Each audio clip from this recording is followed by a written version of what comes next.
ourselves in the harvest time in northern Canada. It is maybe the most important time of the year around here for all these people because their harvest is coming in. It is like the fields are standing ready to be having all these combine harvesters coming in and take off the canola and the barley, and everybody is preparing for it. It's really the most important time, and I'm just thinking, how about us? We have inside of us, we are born with incorruptible seed.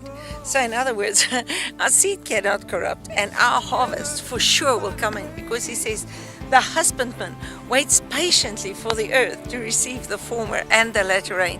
And I just think we must come to that point where we realize that what we carry is more secure than these harvests we see around us. No weapon formed against us shall prosper.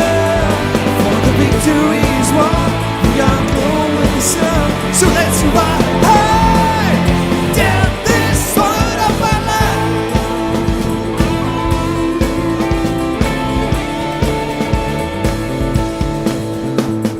Coming up to the northern side, we hit the first snows of the winter. Oh my word, I had my first experience in the snow. First winter snow. It is beautiful. As you can see, it's just like crazy. You can't describe to people how beautiful this is. I can't believe I see this. The road was hectic. I thought Africa roads was bad. It was hectic. I don't think it's really something that you must just take lightly, because next to the road there were 7 cars in the ditches already, right, going off the road. So driving in the snow is no fun. And when the snow comes, this harvest is not secured. And the guys around us are waiting to see that the rain just sacked down, because they can't come with the big machines in. But it's time that this harvest must come off. But if you see how they scientifically bargain to get this harvest off. Everyone that is empty, you will be filled with his greater mercy. Just believe you will receive all the life he freely gives. He never will hold you back. Now constrained with this love, and I'm made righteous with his blood, forever living. Death is swallowed up by life, living for your glory. No weapon formed against us shall prosper. For the victory is won, we are going with the sun. So let's ride. Death is swallowed up by life.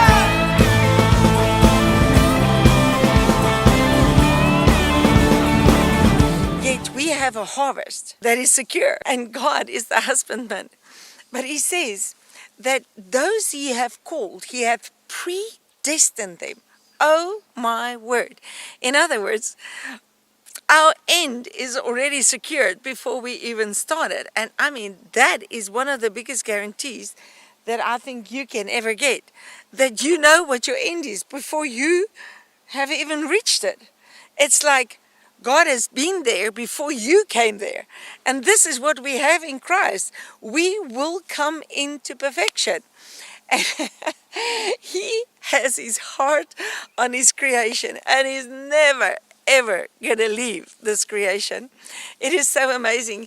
In the air, you saw all these, I saw the snow geese migrating. Oh my word, this is the biggest present you could give me. This is a migrating geese that got lost. He probably got hurt, and now he's waiting for others to come over so he can join them again. It comes lines in the air, black lines, and they come over and they are migrating because the winter is coming and the harvest must come in. And I'm thinking, yeah, it's time that we're going to see the greatest harvest of souls on the earth. And God has guaranteed it, because he's given his spirit right inside of us. He calls it the earnest of the spirit, which is a guarantee. It's a down payment that we're going to be what God has destined us to be. We are predestined to success.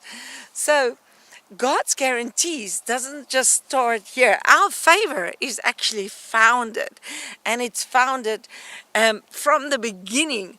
God made heaven and earth, and he gave it over to Adam. Adam sold out because of disobedience. So what God meant for good, it became bad. But then he said something. He said there will be enmity between the seed of the woman and the seed of the serpent. And I have been thinking about this. A woman does not have seed. So what God actually said is that he's taking on this war by himself. And he's not going to leave and forsake his creation. And we can see right as Adam and Eve left the garden, how Satan tried to infiltrate the godly seed line. He totally infiltrated Cain, but God gave Adam another seed. We see how these two seed lines mixed, and sin became so great, and God came to a point where he destroyed everything.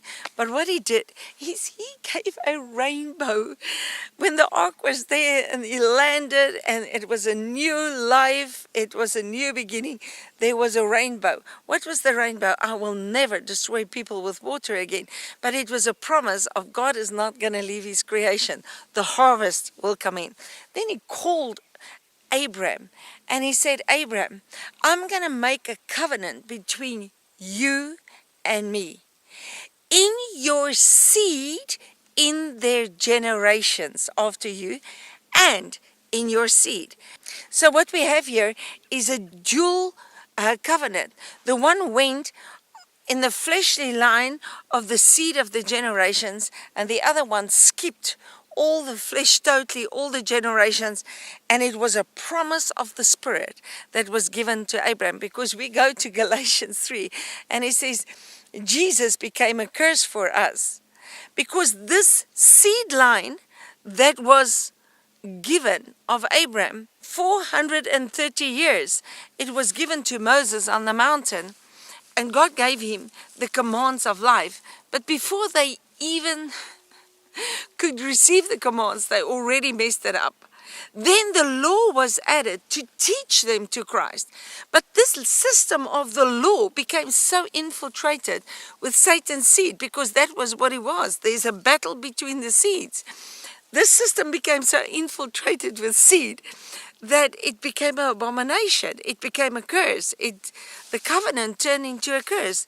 For the second time, what God meant for good, they turned it into evil. It's actually for the third time, because they didn't even take the commands of life. The commands of life was put into the ark now, and it was infiltrated with Satan's seed. This was the schoolmaster to take us to Christ, yet when Christ came, he said, you serpent seed, you vipers. But he says, when we are in Christ, we are now children of Abraham. We skipped this generational cursed seed line system totally. The system that was given to them to lead them to worship, they started worshiping the system. But when we receive Christ, we totally skip that generational system. We skip the law, because the promise that was given to Abraham is the promise of the Spirit can now come to us. It says in Galatians that the law that was added could not disannul the promise that came. Wow, if that is not a guarantee set in place. So if we run through the Bible, we see all these guarantees. Come on. God himself took on the battle of the seeds, and he made secure that we will be there. And when he destroyed both seeds lines and he started over, he gave a rainbow, which was a guarantee we're going to make it. So in Revelation, we see there's a rainbow over the throne. Oh, please, is that not awesome? God is from the beginning to end, the Alpha and the Omega. He's the faithful witness, and he's the one carrying us into our harvest. And now when Christ said, I have to go, but I'm going to give to you what I have. And now we are living in a time where we have received the promise of the Spirit, the earnest of the Spirit, which is the down payment. It's a guarantee that we're going to make it. We are predestined for glory, and we will see the harvest of souls and sonship on the face of this earth. God has guaranteed it, and He has said it, and it will come to pass. We have a better guarantee than these farmers that is here, because any day the weather can change. But in Christ, it doesn't matter the weather, because He now says, when the water comes, it will not overwhelm you. When the fire comes, it will not scourge you. But it's for us to step in and take that guarantee and make it ours. You are part of the greatest day that has ever been on the face of the earth. The harvest of glory, the harvest of souls are going to come in, and we will see the glory of God on the face of this earth. The knowledge of the glory of God will fill all the earth as the waters cover the sea. God is not, He is not planning to hand this world over to Satan. We might think things are looking terrible, but you know what?